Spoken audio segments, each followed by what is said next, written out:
Mark 15. Very in the morning, the chief priests, with the elders, the teachers of the law and the whole Sanhedrin, made their plans.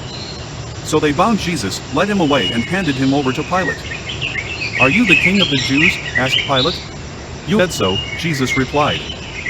The chief priests accused him of many things.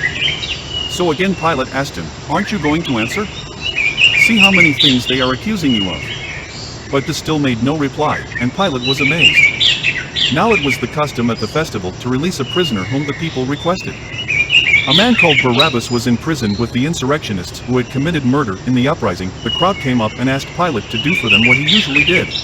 "Do you want to release to you the king of the Jews?" asked Pilate, knowing it was out of self-interest that the chief priests had handed Jesus over to him. But the chief priests stirred up the crowd to have Pilate release Barabbas instead. "What do you do, then, with the one you call the king of the Jews?" Pilate asked them. "Crucify him," they shouted. "Why? What crime has he committed?" asked Pilate.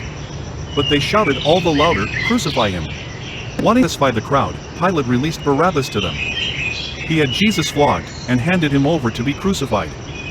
The soldiers led Jesus away into the palace, that is, the praetorium, and called together the whole company of soldiers.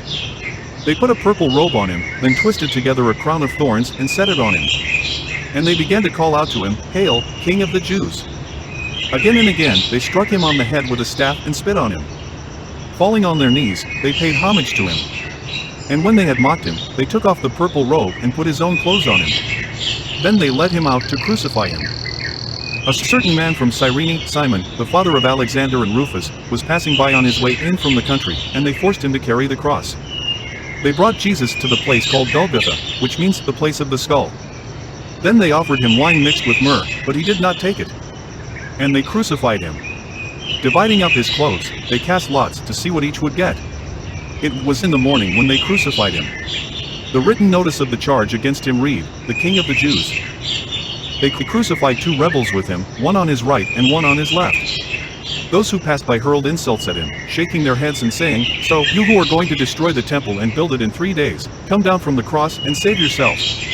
In the same way the chief priests and the teachers of the law mocked him among themselves. "He saved others," they said, "but he can't save himself. Let this Messiah, this King of Israel, come down now from the cross, that we may see and believe." Those crucified with him also heaped insults on him. At noon, darkness came over the whole land until 3 in the afternoon.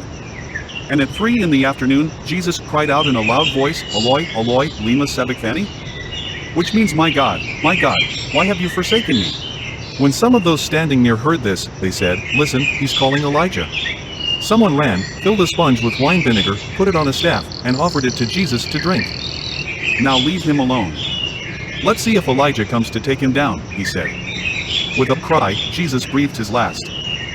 The curtain of the temple was torn in two from top to bottom.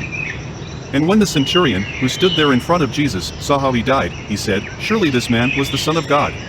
Some women, it was Preparation Day, that is, the day before the Sabbath. So as evening approached, Joseph of Arimathea, a prominent member of the council, who was himself waiting for the kingdom of God, went boldly to Pilate and asked for Jesus' body. Pilate was surprised to hear that he was already dead. Summoning the centurion, he asked him if Jesus had already died. When he learned from the centurion that it was so, he gave the body to Joseph. So Joseph bought some linen cloth, took down the body, wrapped it in the linen, and placed it in a tomb cut out of rock. Then he rolled a stone against the entrance of the tomb. Mary Magdalene and Mary the mother of Joseph saw where he was laid.